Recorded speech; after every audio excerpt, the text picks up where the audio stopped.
శ్రీ సాయినాథాయ నమః. 14వ అధ్యాయం ప్రస్తావన.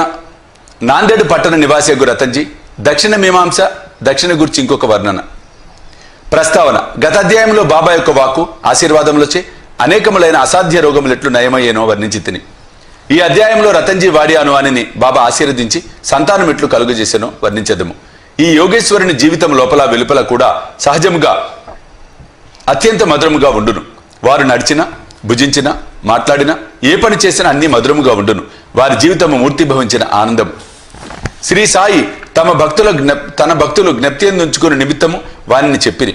భక్తులు చేయవలసిన పనులు అనేక కథలు రూపముగా బోధించితిరి. క్రమముగా అవి అసలైన మతమునకు మార్గమును చూపును. ప్రపంచంలోని జనులందరూ హాయిగా ఉండవలను అని బాబా ఉద్దేశం. కానీ వారు జాగ్రత్తగా ఉండి జీవితాశయము అనగా ఆత్మ సాక్షాత్కారము సంపాదించవలను అని వారి ఉద్దేశం. గత జన్మల పుణ్యం కొలది మనకు మానవ జన్మ లభించినది కాబట్టి దాని సహాయంతో భక్తిని అవలంబించి దానివల్ల జన్మరాహిత్యమును పొందవలను. కనుక మనం ఎప్పుడు బద్దకించరాదు. ఎల్లప్పుడూ జాగ్రత్తగా ఉండి జీవితాశయమును దాని ముఖ్యోద్దేశమైనను మోక్షమును సంపాదించవలను. ప్రతినిత్యము సాయి లీలలు విననుచో నీవు సాయిని చూడగలవు. నీ మనసున వారిని రాత్రింబగళ్ళు జ్ఞప్తియందుంచుకొనుము. ఈ ప్రకారము సాయిని అవగాహనం చేసుకొనచో నీ మనసులోని చాంచల్యమంతయు పోవును.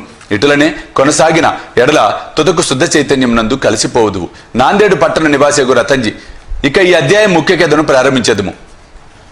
నైజాం ఇలాకాలోని నాందేడులో పార్సీ వర్తకుడు ఒకడు ఉండెను. అతని పేరు రతన్జీ షాపూర్జీ వాడియా.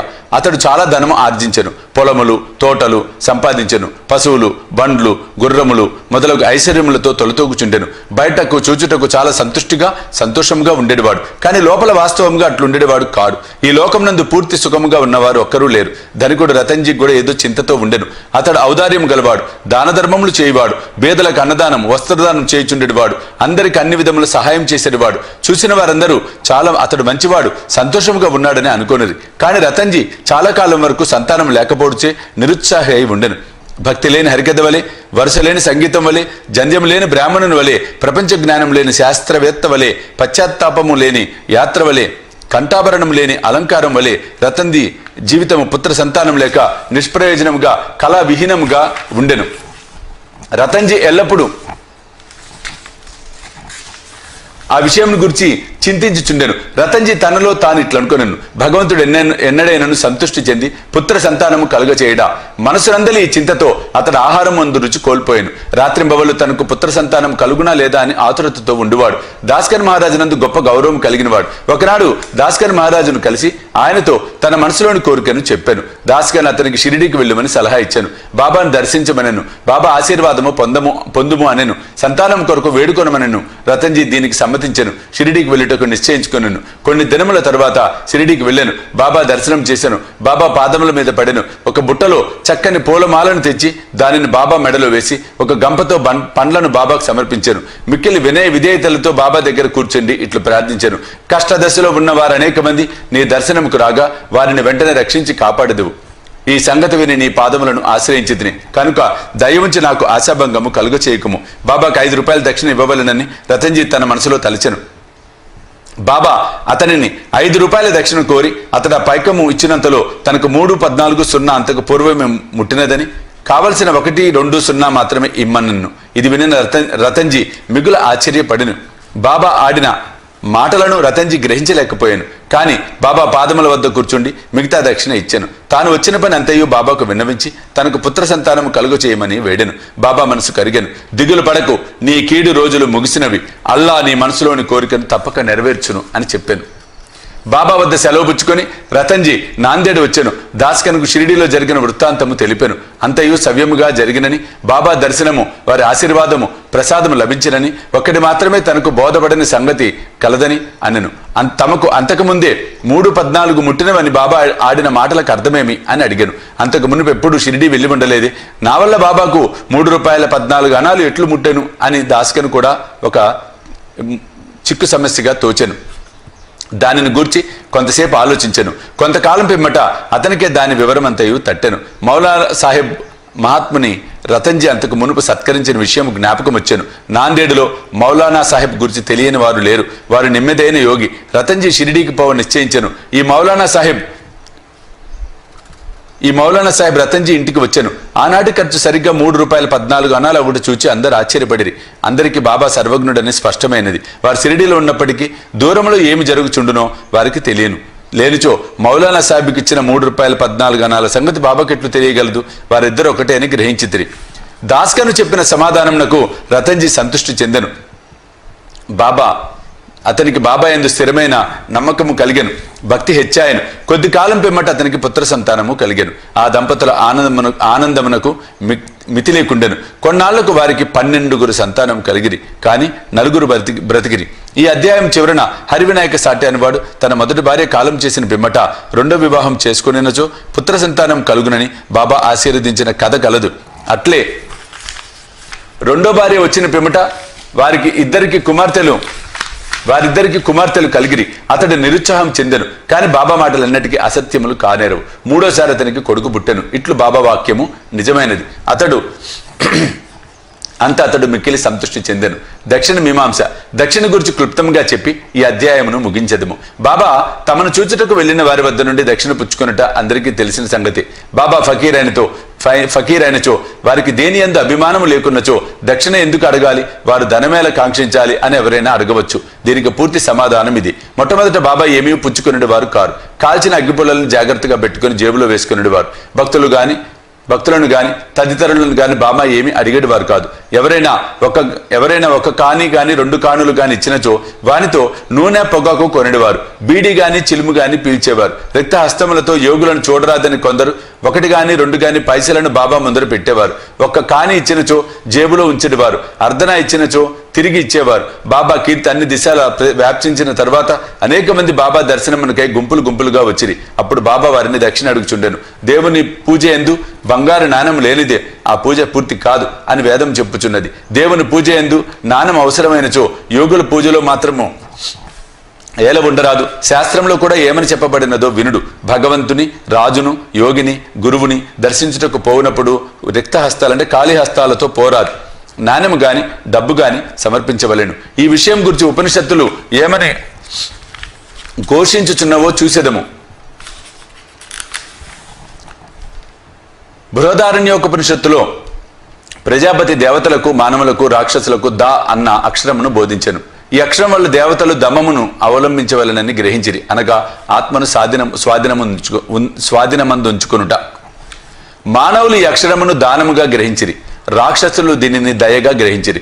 దీన్ని బట్టి మానవులు దానము చేయవలెనను నియమం ఏర్పడెను. తైత్రోపనిషత్తు దానము మొదలగు సుగుణములను అభ్యసించవలెనని చెప్పును. దానము గట్టి విశ్వాసంతో, ధారాళముగా, అనుకోతో, భయముతోను, కనికరంతోను చేయవలేను.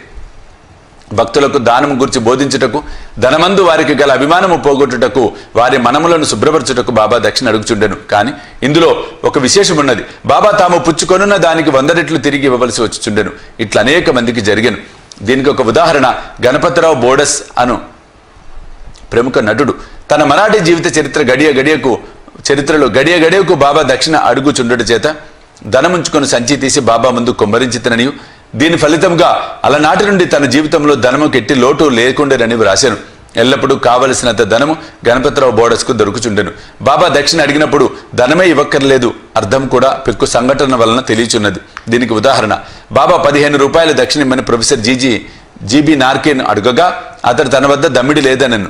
దానికి బాబా ఇట్లనెను, నీ వద్ద ధనము లేదని నాకు తెలియను, కానీ నీవు యోగ వాసిష్టం చదువుతున్నావు కదా, దాని నుంచి దక్షిణ ఇమ్ము. దక్షిణగా ఇచ్చట గ్రంథము నుంచి నేర్చుకొనిన విషయములను జాగ్రత్తగా హృదయంలో దాచుకొనమని అర్థం. ఇంకొకసారి తర్కడ్ భార్యను ₹6 దక్షిణ ఇమ్మని అడిగాను. తన వద్ద లేదు అని చెప్పుటకు మిగులు చిన్నబోయాను. అప్పుడు అక్కడే ఉన్న ఆమె భర్త బాబా వాక్కులకు అర్థము చెప్పాను. ఆ ఆరుగురు శత్రువులను తమకు పూర్తిగా సమర్పించవలెను అరిషడ్ వర్గాలు అని బాబా భావమని అతడు భార్యకు చెప్పాను. దానికి బాబా పూర్తిగా సమ్మతించాను. బాబా దక్షిణ రూపముగా కావలసినంత ధనము వసూలు చేసినప్పటికీ దానినంతయు వారు ఆనాడే పంచిపెట్టుచుండిరి. ఆ మరుసటి ఉదయమునకు బాబా మామూలు పేద ఫకీరగుచుండెను. 10 సంవత్సరముల కాలము వేలాది కొలది రూపాయలు దక్షిణ రూపముగా పుచ్చుకొనినను మహా అసమాధి చెందు నాటికి ₹7 మాత్రమే వారి చెంత మిగిలిన. 1000 ఏళ్ల బాబా దక్షిణ పుచ్చుకున్నట భక్తులకు దానమును త్యాగమును నేర్పుటకే. దక్షిణ గురించి ఇంకొక వర్ణన. బీబీ దేవ్ ఠానావాసి, ఉద్యోగ విరమణ చెందిన మామలతదారు. బాబా భక్తుడు. దక్షిణ గురించి ఆయన సాయిలీల మాసికలో ఈ విధంగా రాశాను. బాబా అందరినీ దక్షిణ అడిగేవారు కారు, అడగకుండా ఇచ్చినచో తీసుకునేవారు కారు, ఒకప్పుడు నిరాకరించేవారు. బాబా కొంతమంది భక్తుల వద్ద అడిగి తీసుకునేవారు. బాబా అడిగినచో ఇచ్చేద్దామని వారి వద్ద బాబా దక్షిణ పుచ్చుకునేవారు కారు. తమకు ఇష్టముకు వ్యతిరేకముగా ఎవరైనా దక్షిణ ఇచ్చినచో ముట్టేవారు కాదు. ఎవరైనా దక్షిణ తమ ముందు ఉంచినచో దానిని తిరిగి పొమ్మనుచుండిరి. బాబా అడిగాడు, దక్షిణ పెద్ద మొత్తములు గాని చిన్న మొత్తములు గాని భక్తుల కోరికలు భావము వసతి బట్టి ఉండును. స్త్రీలు పిల్లల వద్ద కూడా బాబా దక్షిణ అడిగాను.